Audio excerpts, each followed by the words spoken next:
The question is about the Guru, right? We say that we can't choose our Guru.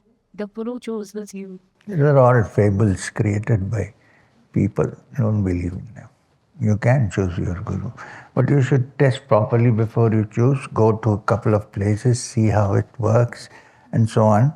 I would agree with you if you say that you cannot find out exactly what a guru actually is. If it's a spiritual, this you cannot find out. Why? Because you are not in that level of that person to be able to figure out. There are a couple of points you should look at.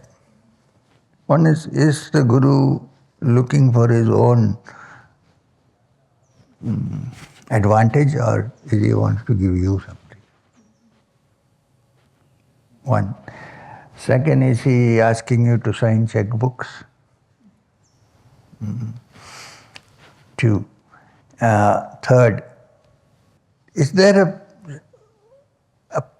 in the presence of a person, is there some peace in the mind? These are the only three criteria that you can look at. The rest, after doing that, if you're not still found, well, there is no shortage of teachers, spiritual teachers in this world. There is a shortage of disciples. Everybody is a guru now. I learned a little bit from here, then I set up shop and I start teaching. I am the guru. Now there are no disciples.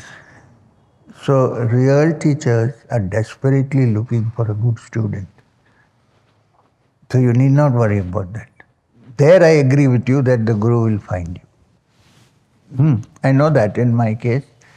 I went to so many people around, met many teachers, but I was not happy and I was dying to find a teacher. Really, not a teacher who would be visible on YouTube or,